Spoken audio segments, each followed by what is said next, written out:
Chris felt like he wasn't worthy of someone as beautiful as he perceived me to be.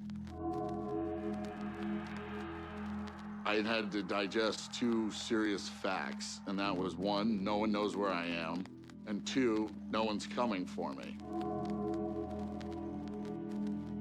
The blood was everywhere. I had never seen anything like it. Blood was everywhere. And I started praying to God. God, just let me live. Just let me live. That's all I want. Just let me live.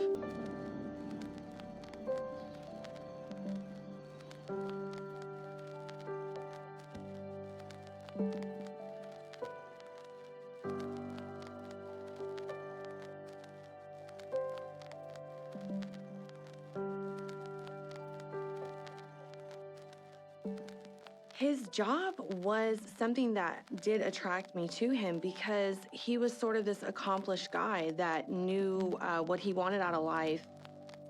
After about 6 months of us dating, we decided together that it would be best for me to move to New York City in order to take our relationship to the next level. It was a year and a half after we were dating that he decided to propose to me, and instantly I said yes, was thrilled, and we began, planning our future for our family.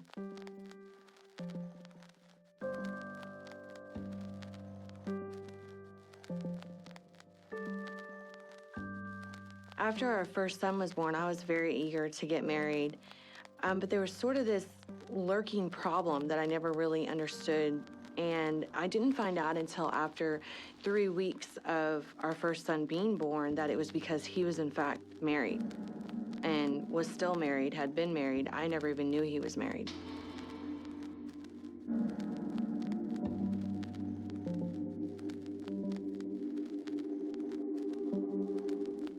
Things start out with one little lie about him being 35 when he's really 38, and that leads into him not being married ever in his life.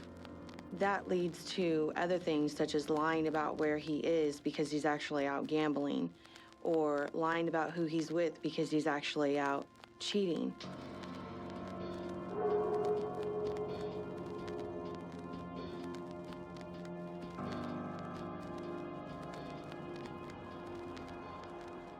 He sort of started revealing how obsessed he was with me and how obsessed he was with other things in life, such as gambling. It was when he gambled away for the umpteenth time all of the money for the bills that I decided I had had enough. And I just came right out and said, I want a divorce. We stayed together and lived in the same home but in separate rooms for a matter of weeks before his first act of violence struck me.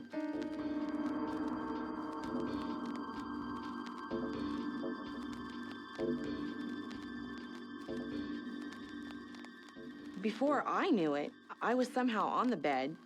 I don't even remember him throwing me or pushing me. I can't remember exactly how I even ended up there. But I'm on the bed and he's above me, now trying to remove my pants. And I had been raped as a young girl, and I started going into this flashback. I start crying, half crying, screaming, confused. What are you doing? What's going on? Oh my God, stop it. And he puts his hand over my mouth and tells me to shut the F up.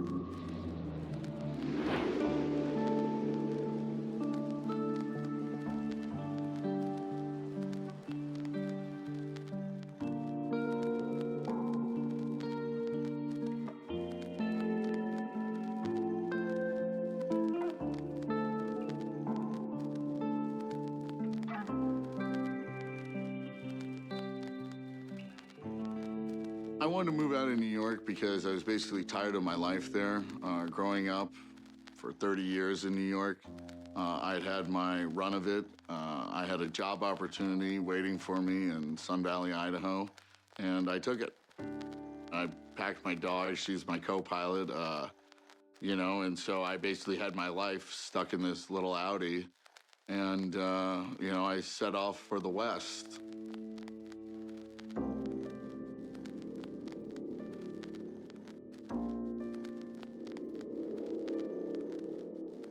taking the northernmost route in this type of drive is not the smartest decision, simply because there's just unknown weather, and you've got to go through desolate areas. The night before all this happened to me, my third night driving, I drove through Yellowstone in a blizzard where I couldn't see the end of my car. And that was actually the most scared I'd been probably ever.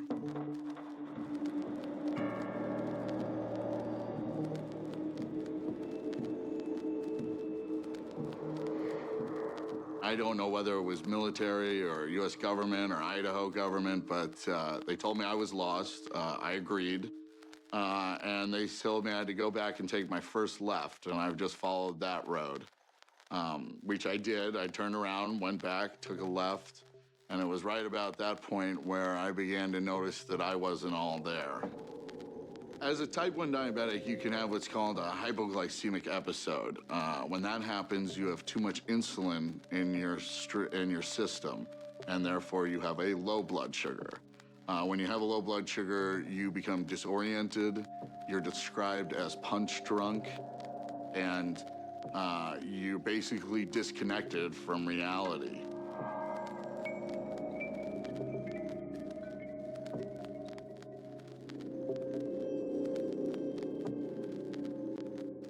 I called my girlfriend at the time just to tell her what was happening. I had never experienced anything like that. And she said, "You sound funny, Todd." So I tested my blood sugar.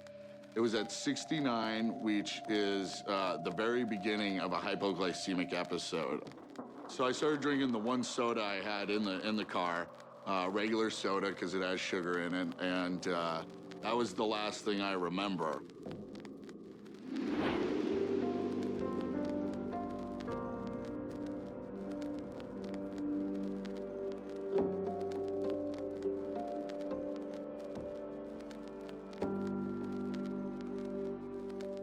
My husband and I had been married 8 months, just moved into a new apartment, looking forward to, the new things associated with being newlyweds.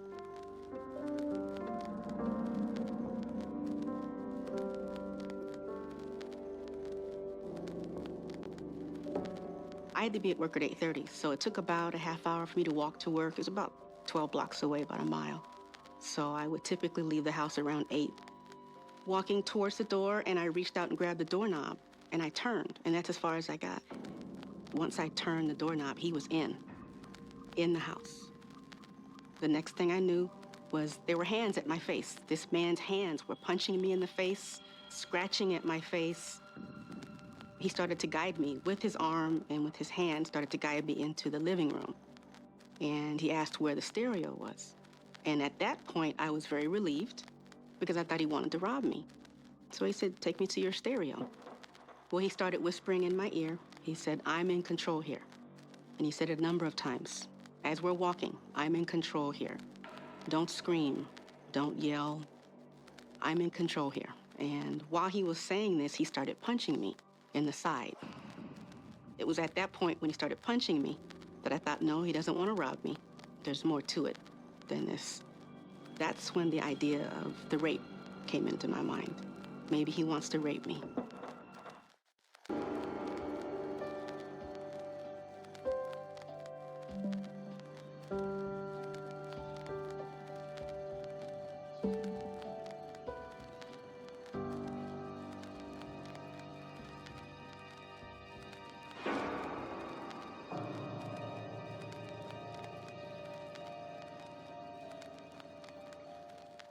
I go into the car, load the kids, drive to the clubhouse in the community, and immediately call 911. I left that night and got my own place 4 days later. There was a number of days that Chris and I did not communicate at all. And finally, we got to a point where he had convinced me to go in and drop the charges against him, and that we were going to be civil, that he was going to give me child support without a court order, that he was going to help me care for the children so that I could continue going to school and working full time.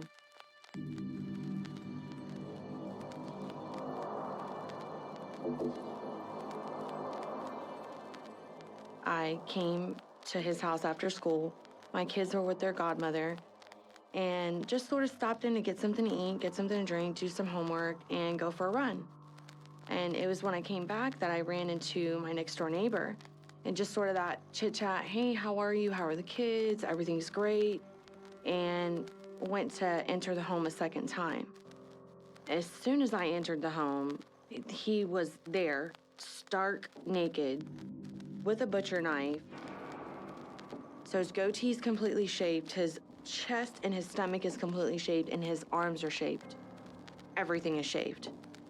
And he just comes rushing at me. I instantly freeze.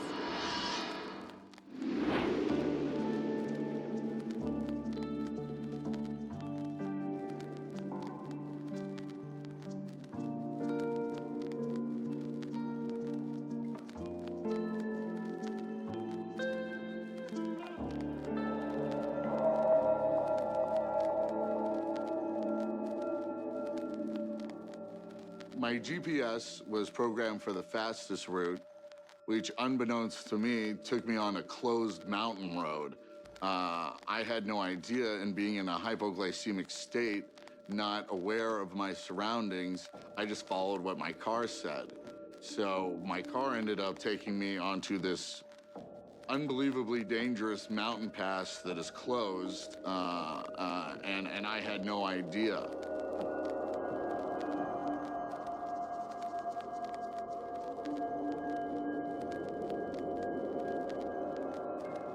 It wasn't until I came to a couple hours later where I realized I'm in, a situation here. I'm in 4 feet of snow, my car is still running, and I can't move it.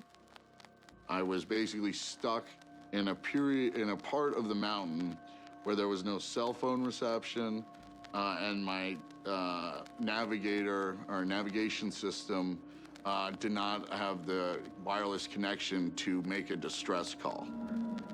I then had to digest 2 serious facts, and that was 1, no one knows where I am, and 2, no one's coming for me.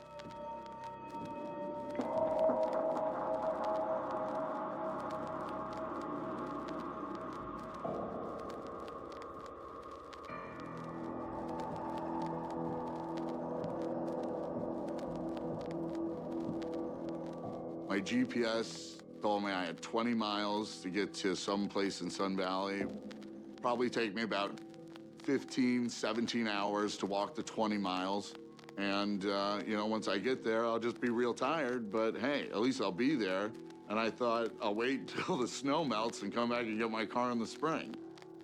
So we started walking, and I let Lola run because the snow was kind of hard packed, but I noticed she was just running back and forth thinking this was just a rest stop and that she'd get back in the car and go to sleep.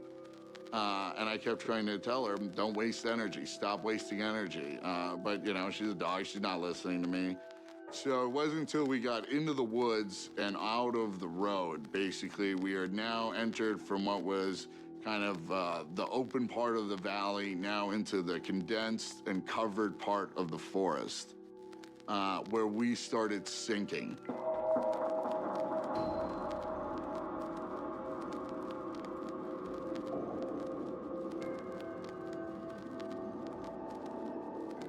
The frustration that you feel from not being able to do something as simple as walk plays with you. Because after about 2 hours, I had gone nowhere.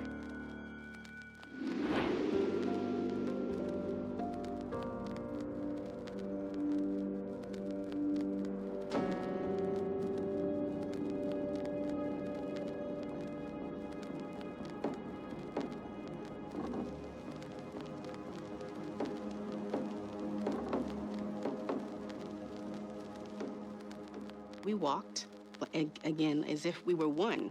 He kept pace with me, always kept behind me. We walked into the living room, and he turned the stereo on, and then he turned it up, full volume. My mind started racing. I wasn't sure what his plan was at that point, but I was thinking. I knew I couldn't overpower him. I knew I couldn't fight him, but I was thinking about what I could do. But I wanted to wait. to see what he was gonna do.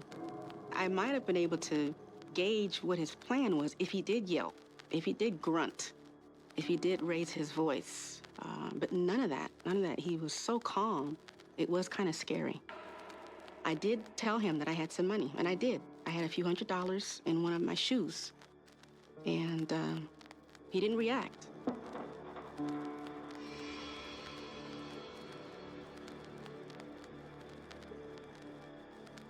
We're still walking together.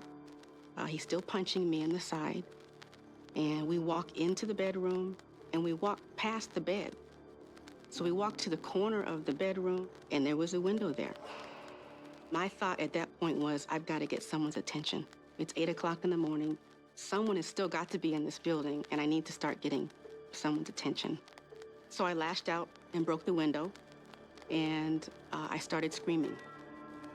Loud, long, kind of shrieky screams. It did nothing to him. He didn't react. He said, get on the bed, get on all fours, face the wall, and don't turn around. He said,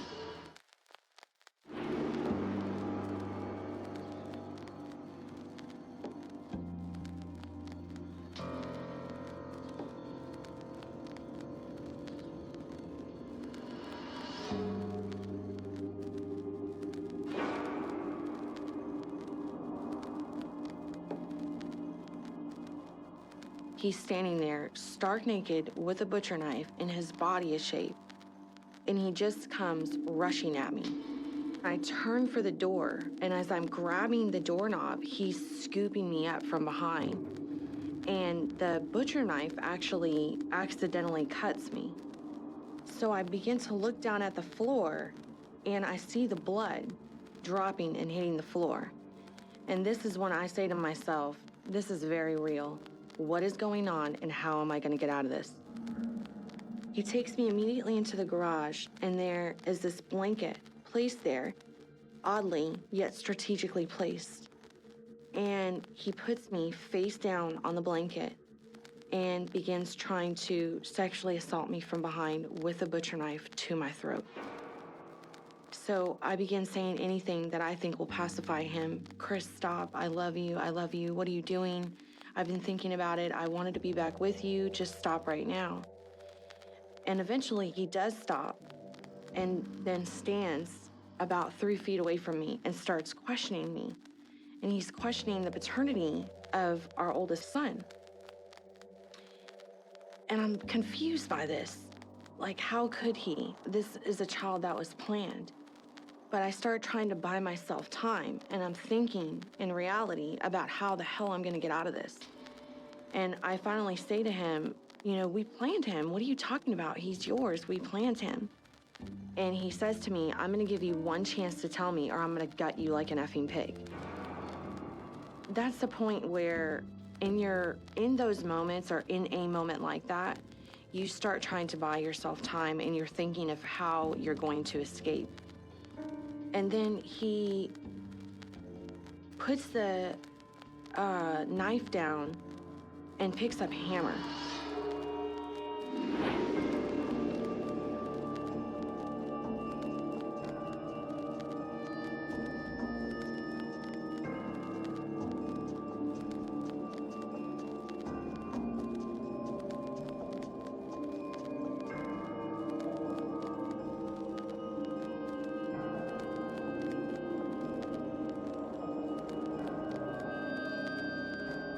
The amount of energy you waste just trying to get your foot out of trouble so that then you can put it in more trouble was unbelievably taxing. I'm not on a nice walk through the woods anymore. I'm now on a trek that I am now going to be fighting for my life.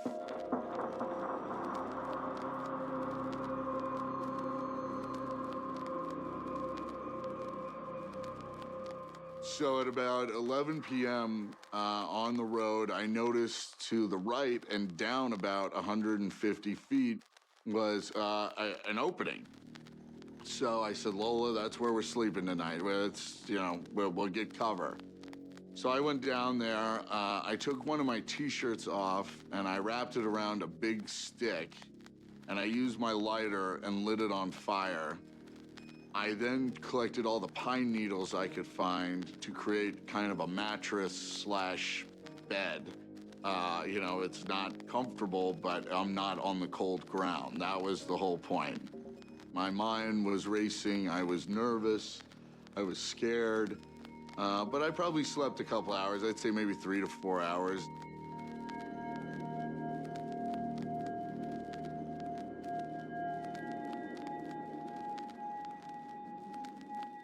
I was trying to traverse a very narrow, steep part of the trail. An avalanche had kind of made the road impassable at that point, so I had to go around all the debris. And all of a sudden, I felt all the weight on my back, which was Lola and the supplies. I just felt a release.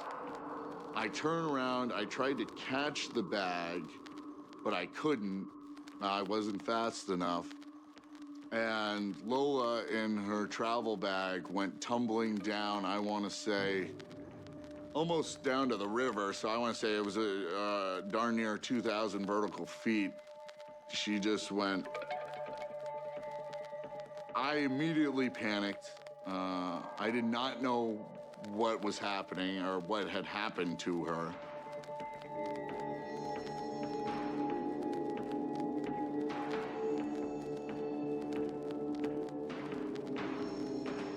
When I got down to Lola, I had ripped the back out of my corduroy pants and I could feel myself bleeding. My backside, my rear end was bleeding. Almost profusely and uncontrollably, but that was the least of my worries. I expected to open the dog bag and see Lola with a paw on sideways or just a broken leg or broken neck. Unbelievably, she had survived. At this point, I was really scared because now we were off the road. We were now down in basically the gully of the mountains. And I had no idea how to get back up to the road.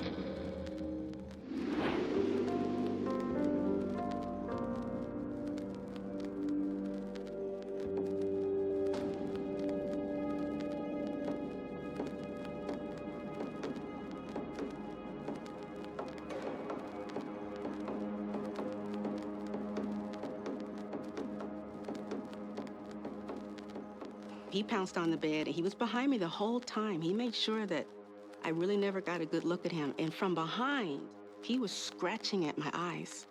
Because, you know, when someone's scratching your face, your eyes are closed.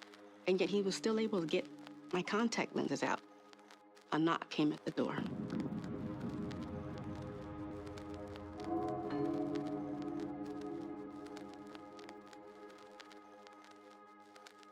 What he did was he took one of the pillows that was in front of me and he stuffed it into my face. And at that point, I wasn't sure if he was trying to kill me or if he just wanted to quiet me down to, you know, hoping that the neighbor would go away, the knocking would stop and the neighbor would go away.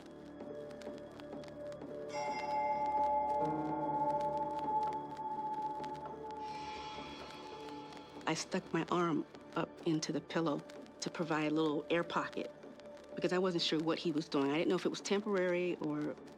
And so we waited. He stopped. He never said a word, just pulled the pillow up into my face. He was still behind me. And of course, the neighbor went away.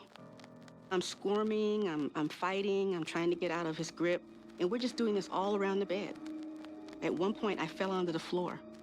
And we had hardwood floors. And I started pounding on the floor with both of my hands. I can imagine I looked like a little child throwing a tantrum, but I was hoping that the pounding on the hardwood floors would get someone's attention. That was still my goal. And at that point, I tried to talk to him. I said, why are you doing this to me? And he said, I'm doing this to you today, and someone's gonna do this to me tomorrow.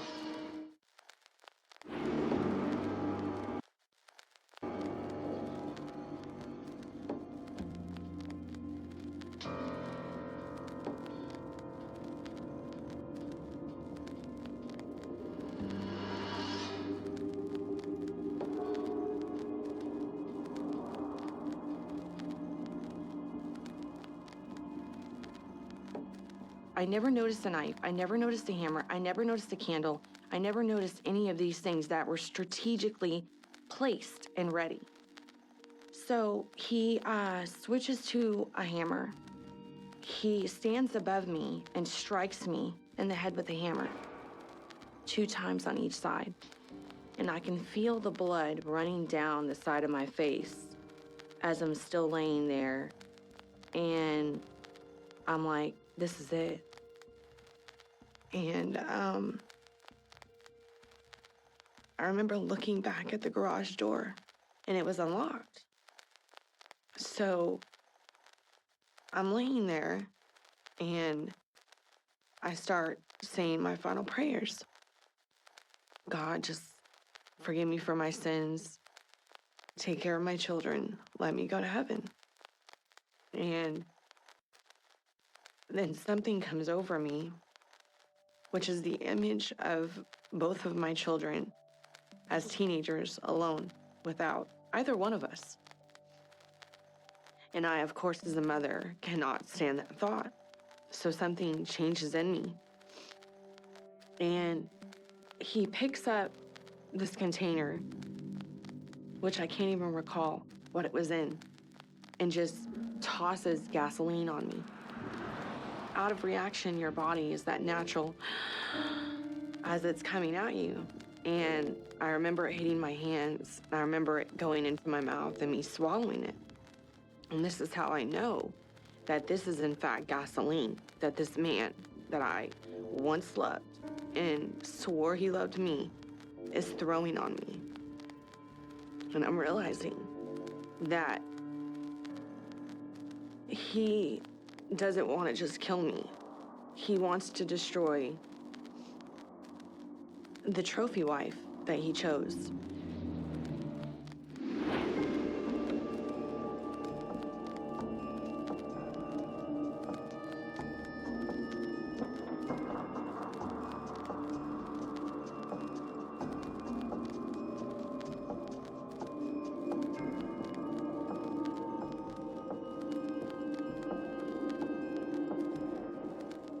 I tried to walk next to the river, and it just was the same thing. I was potholing again.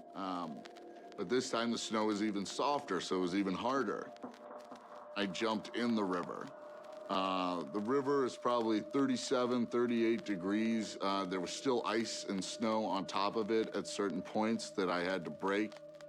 But I knew if I was there and my feet could touch earth, if I could touch ground, that I would be able to make more progress than if I were potholing in 5 feet of snow.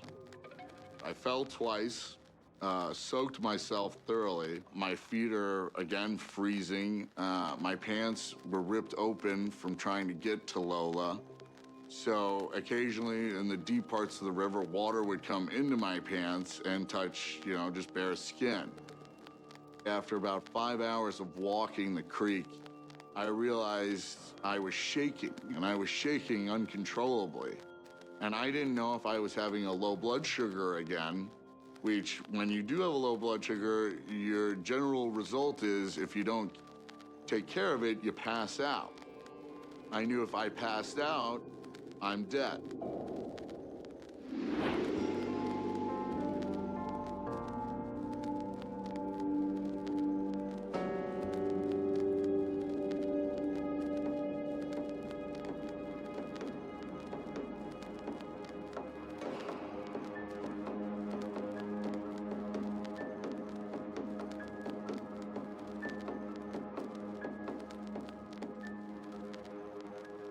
At one point, he fell in front of me and fell back onto his butt.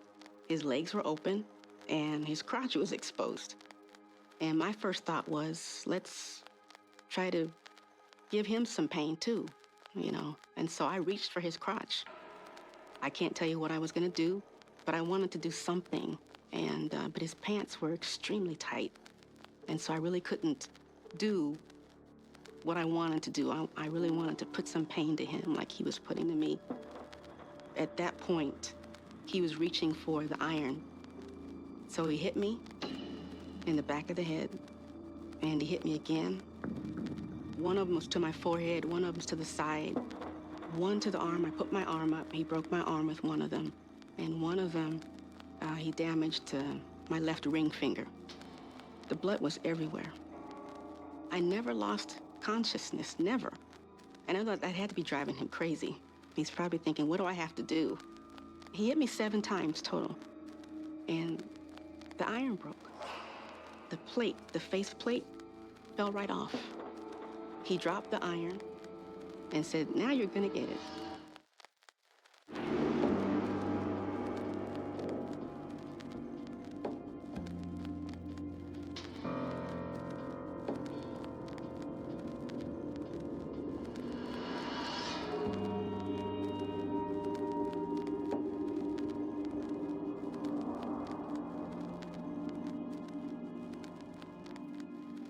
And I start praying to God.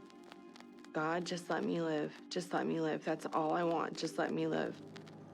And the look that Chris gives me before he tosses that candle at me is one of finality. And he just tosses it at me. And I instantly go up in flames.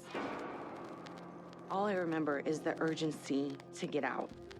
So I run for the garage door and I lift it up like just enough to escape from underneath.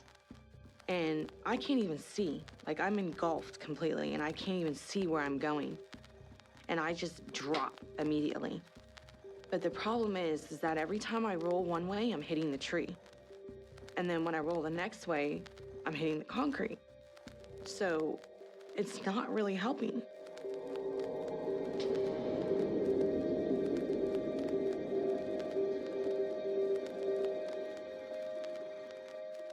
I can hear her screaming, Audrey, oh my God, and she's running to me and starts hitting me with her son's jacket and gets me out fairly quickly.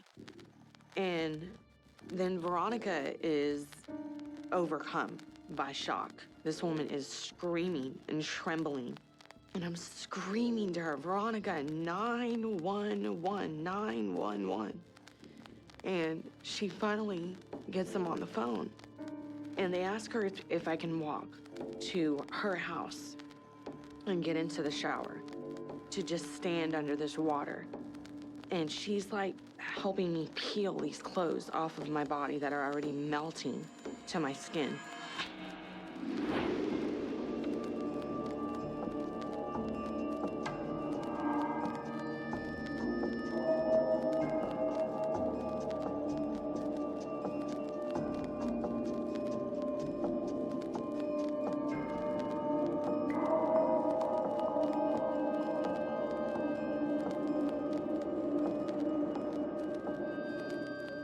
I tried to test my blood sugar with my glucose meter. The glucose meter was frozen and was unable to test. Do I run the risk of running another low blood sugar? Or do I take my glucagon shot and just pump myself full of sugar to make sure I'm okay? So I took my glucagon shot out, which is about a booster needle that you would see at a doctor. I just stuck it through my pants into my leg and gave myself all of it and just said, I'll just run a high blood sugar. I don't care at this point.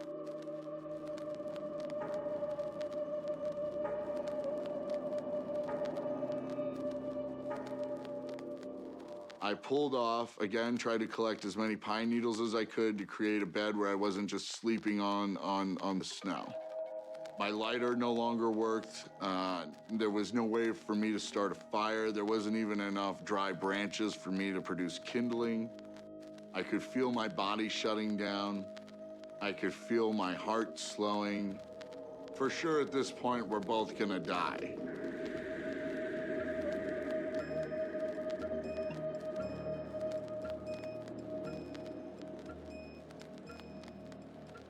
That morning, I was so depleted of energy. I could barely even stand, but I got to my feet.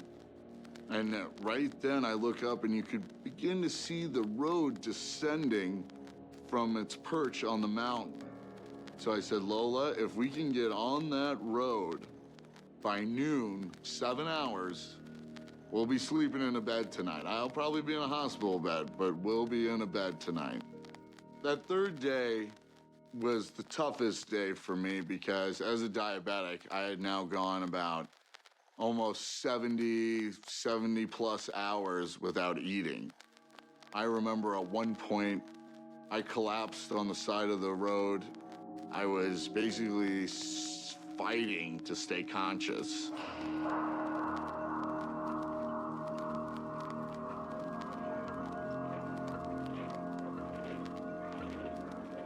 I started to hear dogs barking. And at this point, I am staving off delusion. I am staving off hallucinations. So when we started hearing this howling and barking, I wasn't sure what I was coming upon. Were it the wolves? Was it mountain lions? Was it basically something that was going to eat me, or was it, a person with their pets?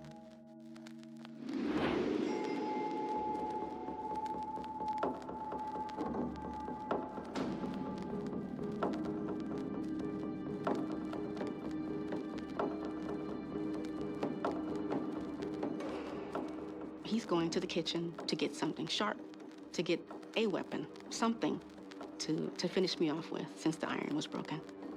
I don't know if he's coming back. I don't know if he's rummaging through the drawers in our kitchen, looking for a specific instrument. I don't know what he's doing, but my thinking was, I have to get out of here. I pull myself up into the windowsill, and I raise the window, and I see my neighbor. I'm yelling at him, call the police, call the police. And his response was, don't jump, don't jump. I said, I don't know if this man is still in the apartment.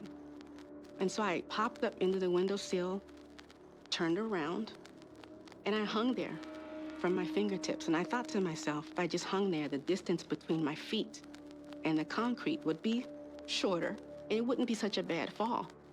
So I ended up letting go, and I dropped.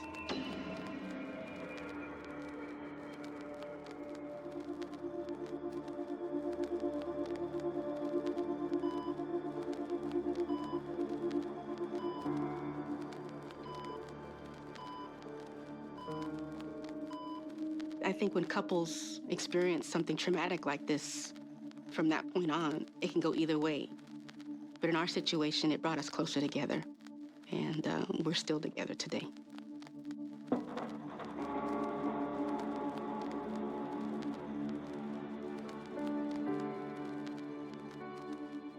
I survived because not long after the attack started, the will to live kicked in, and I took advantage of small windows of opportunity, and that's why I survived.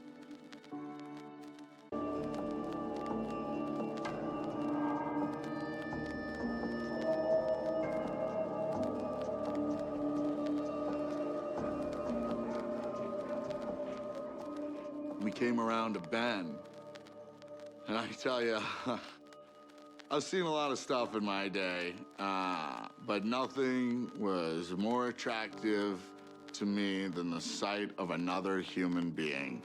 It was a woman, they call her the pet nanny in Sun Valley. She had 12 dogs with her. She called 911. We had to walk about another half mile to get to a place where the ambulance could actually drive up to. And then I got in the back of the ambulance and basically almost started crying at that point. It was a sense of relief, a sense of I'm not going to die, a sense of I'm alive. And not only am I alive, my dog's alive. We did it.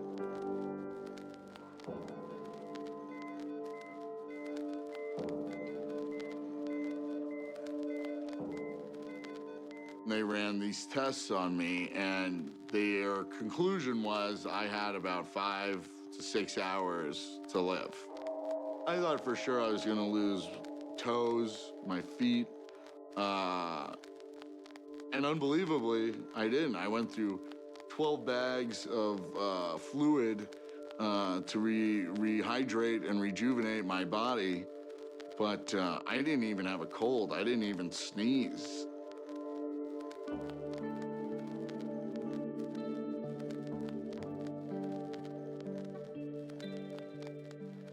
I survived because I refused to die. And I also survived because a 10-pound piece of fur that I call Lola, that I love, was a good enough dog to lay on my chest and keep my heart warm in freezing temperatures to make sure I was able to walk out of there.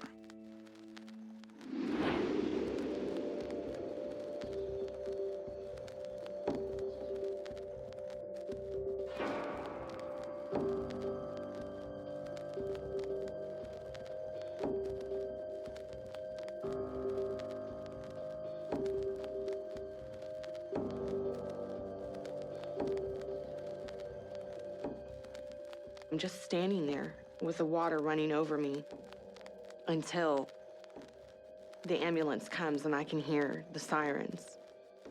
And they put me onto the stretcher. Mind you, I'm naked and my skin is literally melting off of my body. The adrenaline and the shock of everything is completely wearing off. And I say to him, we need to go. We need to go now. We need to go now. And I'm repeating. And I don't understand why I'm in an ambulance and I'm stationary and I'm on my way to death's door.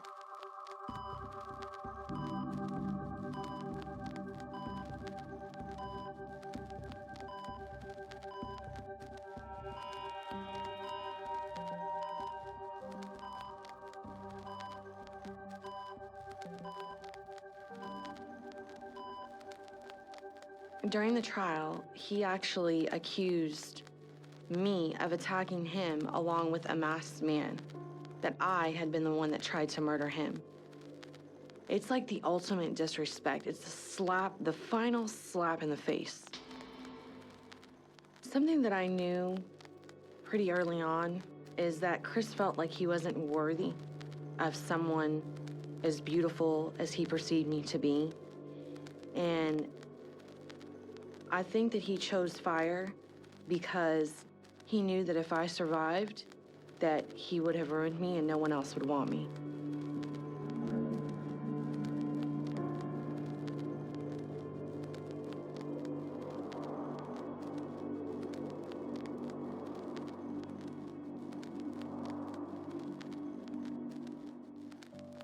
All of it was a facade from day one.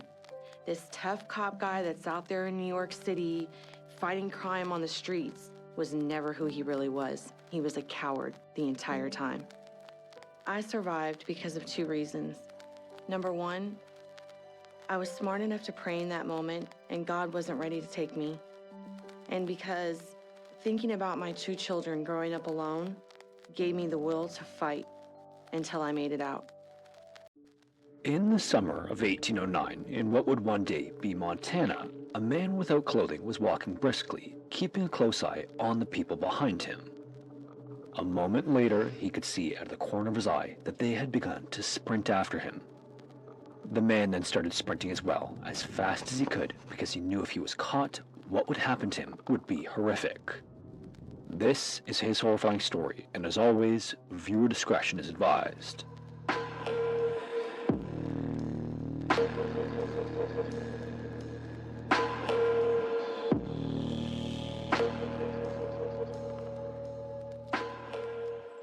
The sun was just starting to show over the mountain peaks on a summer morning in 1809 in what would one day be called Montana. John Coulter and his partner, John Potts, were already in their canoe, moving along the Jefferson River and checking the beaver traps they had set during the night. This early work was done on purpose because it was the safest in a place where white trappers were not exactly welcome.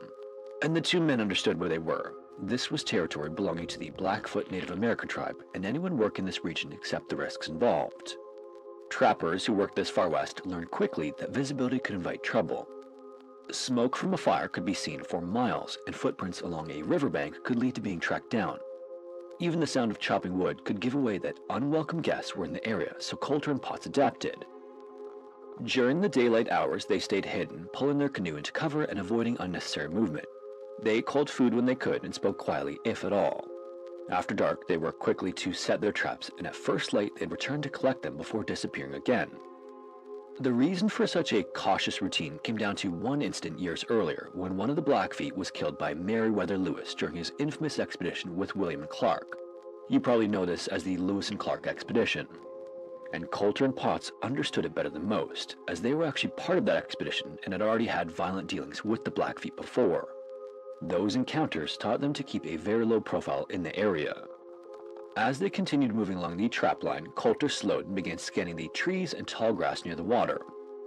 He had heard a rumble in the distance, and it was slowly getting louder the longer he listened.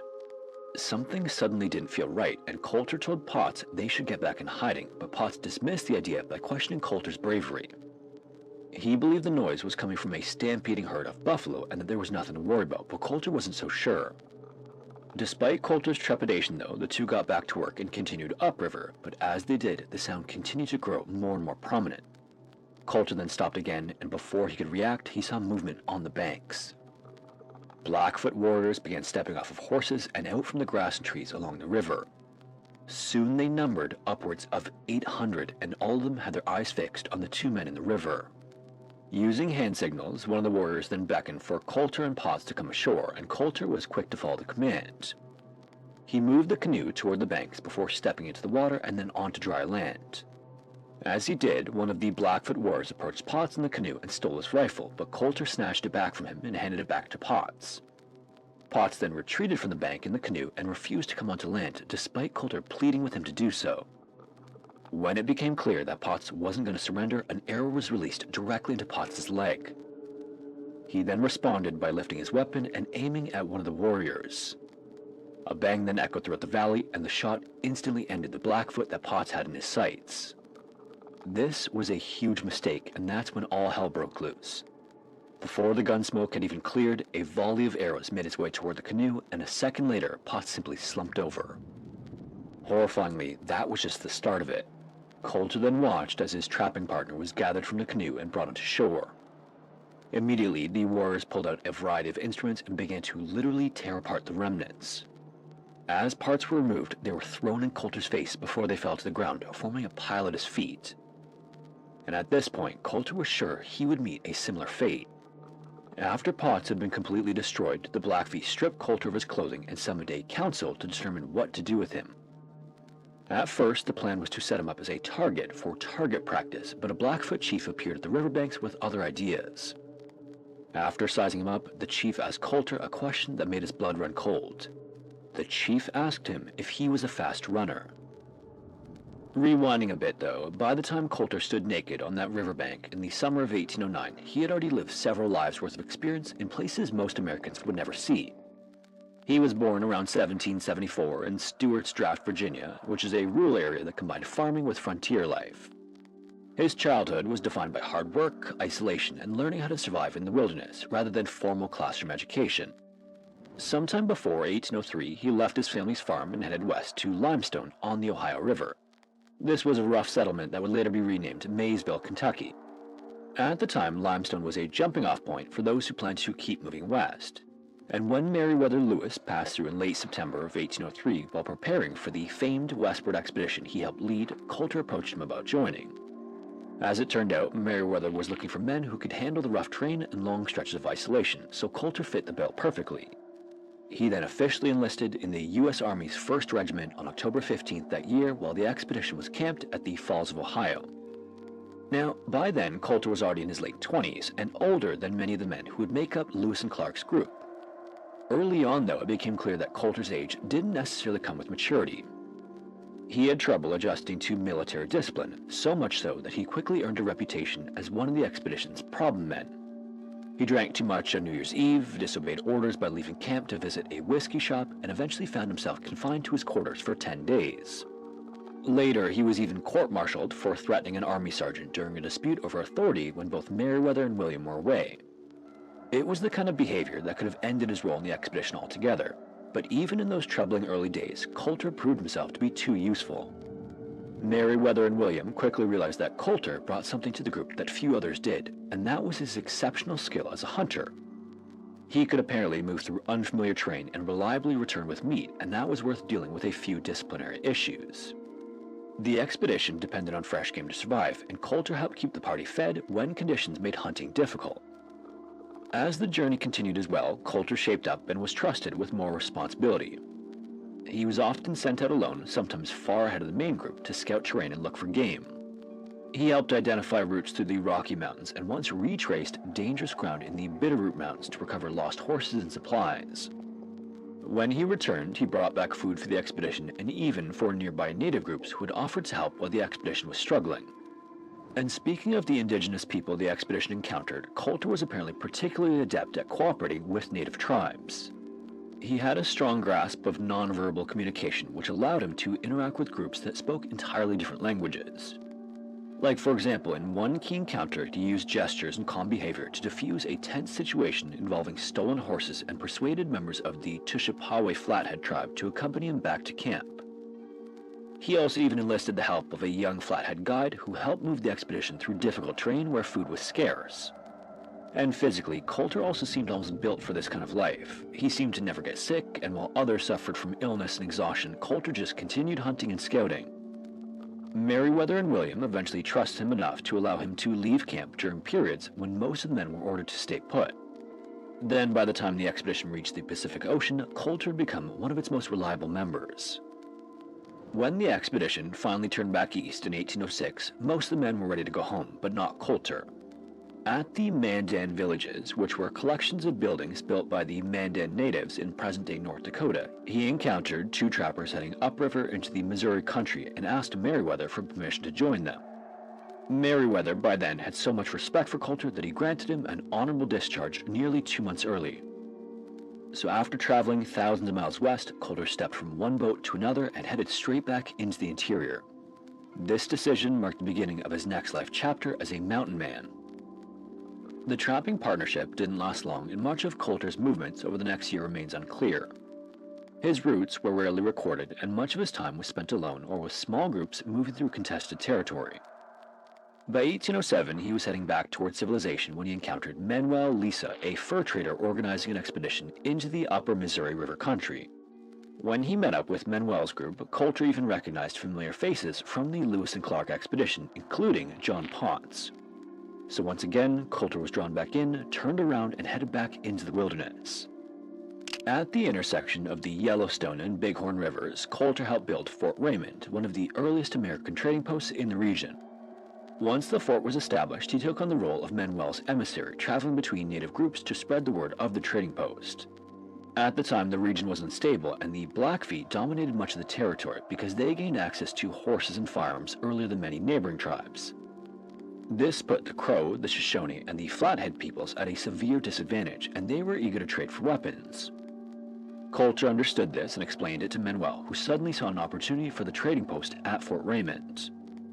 After it was completed, Coulter was given another assignment to basically advertise for Fort Raymond, and he left in October of 1807. Over the next several months, he moved 500 miles through a vast and largely unmapped region. He crossed the Continental Divide, passed along Jackson Lake, explored Jackson Hole beneath the Teton Range, and crossed Teton Pass into what was then known as Pierre's Hole.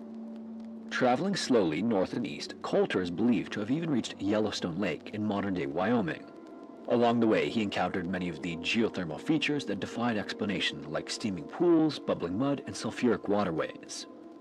In fact, when he returned to Fort Raymond in the spring of 1808 and told what he saw, few people believed him. His descriptions sounded so exaggerated to the point of being considered absurd. The region he described was then jokingly referred to as Coulter's Hell, a name meant to ridicule him rather than honor him. At the time, there was just no reason for anyone to think that such a place existed, but Coulter didn't argue. He just went right back to work. In the summer of that year, he was escorting flat-hood buffalo hunters toward Fort Raymond when a large Blackfoot force appeared and attacked. Coulter's group was badly outnumbered, and he was wounded in the leg by either a bullet or an arrow in the fighting. The situation looked grim, but things took a turn when a larger Crow force joined the fight and drove the Blackfeet off. Coulter would quickly recover from his injury, but the experience showed him the dangers of Blackfoot territory, and violence like that was becoming more common, not less. The region was full of unresolved grudges, thanks to the killing of a Blackfoot by the Lewis and Clark expedition, and the new pressures brought on by the expanding fur trade. Firearms were also changing everything on the frontier. The Blackfeet understood that their enemies were now being supplied by white traders, and the Crow and Flathead knew that refusing those weapons meant falling further behind. Men like Coulter were caught in the middle, trying to make a living while moving through a place that was already in the midst of a significant conflict. Despite the risks, though, Coulter went back to trapping in the region. That fall, he teamed up again with Potts and returned to the Three Forks area in present-day Montana, knowing exactly what kind of ground they were working. The Jefferson River, one of the headwaters of the Missouri, cut through territory the Blackfeet used regularly. Avoiding them wasn't completely realistic, so the two men relied on caution instead. But it wasn't nearly enough to prevent what was to come the following year. As Coulter stood on the riverbank in the summer of 1809 with the body of John Potts lying at his feet, he briefly contemplated how to answer the chief's question. Coulter knew in that moment exactly what the Blackfeet had planned for him. It was a native custom that he had heard about. Among the tribe, a condemned enemy was sometimes given a chance to run for his life, but it wasn't a sign of mercy. It was a test intended to end one way. A man would be released by the tribe, given a head start, and then hunted down by the Blackfoot warriors. This game of sorts was never meant to be about survival, and Coulter knew that. He had seen enough of the region and its people to understand exactly what was being offered to him, but running would also give him a far better chance than being tied up for target practice. Coulter then communicated to the chief that he wasn't a very good runner at all, but this was a lie.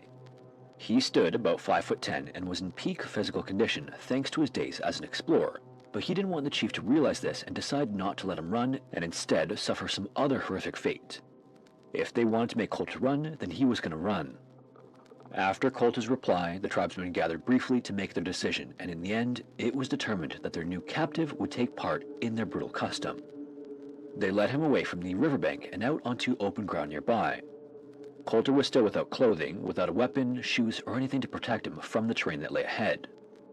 Hundreds of Blackfeet then moved in behind him and formed a loose line, with many of them removing their blankets in preparation to give chase. The run began without much ceremony. Coulter was given a head start of several hundred yards, and at the chief's urging, he began walking away from the tribe. He did this deliberately because he knew that the moment he started running, the chase would get underway.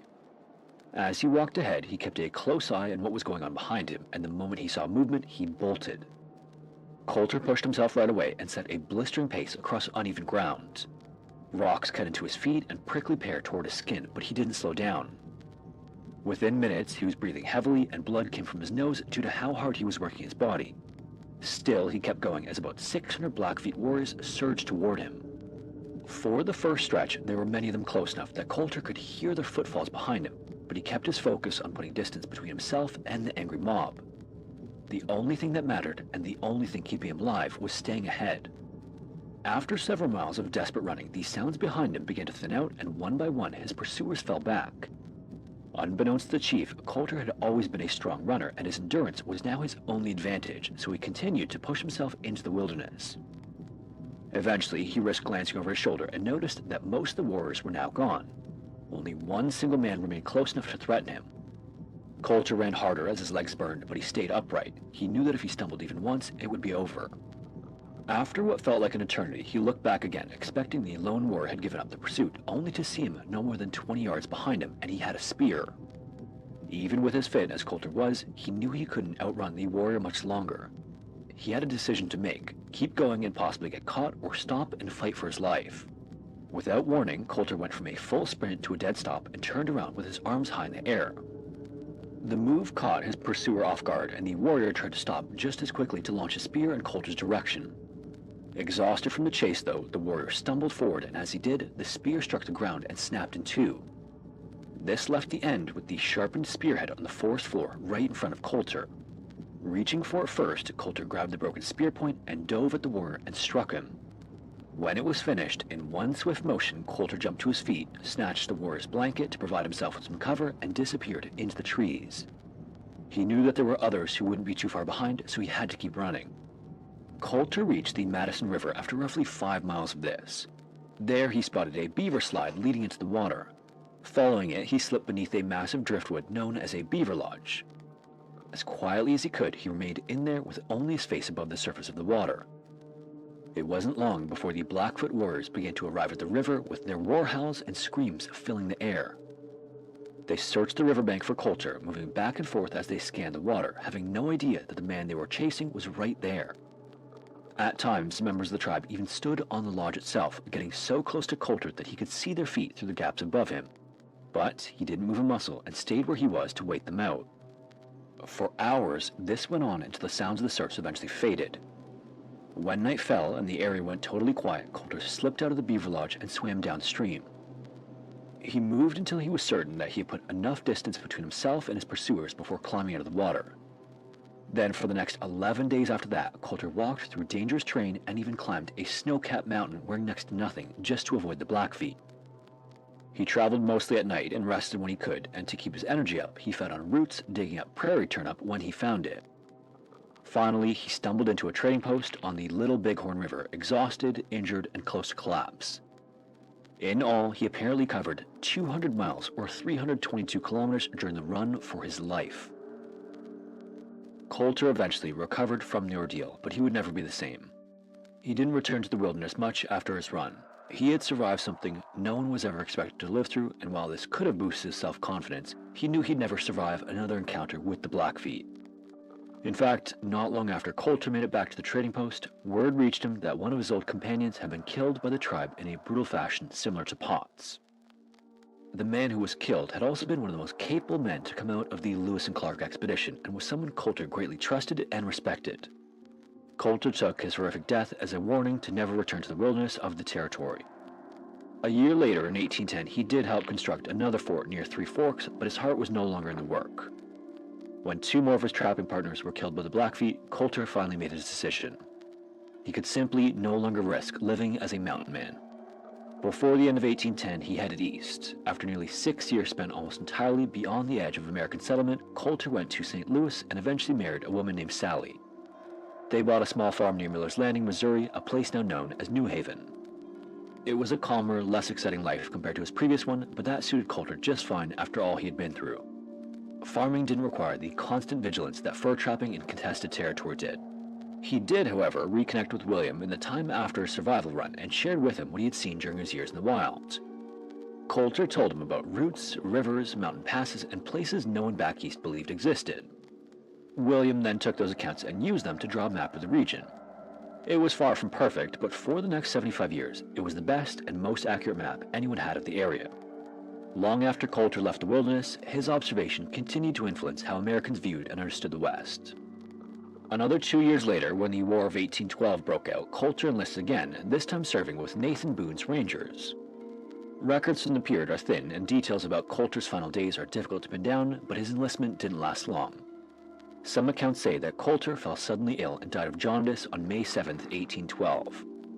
Others place his death later, on November 22, 1813. Either way, he was only in his late 30s when he passed away. As for Coulter's Run, as it's commonly known, questions have followed it from the beginning. There is a long-standing Blackfoot oral tradition that tells a different version of events. In that telling, Coulter was simply stripped and released as a warning to others who might consider trapping on Blackfoot land. According to this version of the story, the chase never happened, leading some historians to believe that Coulter later came up with a more dramatic story during his long walk back to safety. It's entirely possible that the tale of Coulter's Run is just that, as frontier stories often grew in their retelling, and Coulter had plenty of time to think while covering 200 miles on foot. With that said, though, even the most skeptical version of the story doesn't undo what Coulter accomplished. He did encounter the Blackfeet and escaped. He did travel 200 miles from the Jefferson River to Little Bighorn. He did cross multiple rivers and mountain ranges along the way, and he did it without food, weapons, or proper clothing in hostile territory while surviving on roots. To this day, Coulter is still known and revered as America's first true mountain man. If you made it this far, thanks so much for watching, and a special thanks to everyone who supports the channel on Patreon or as a channel member. If you're interested, we offer early access videos that are released roughly a week before the regular YouTube uploads. Also, if you have a story suggestion, feel free to submit it using the form found in the description. Anyways, thanks again, and hopefully I will see you in the next one.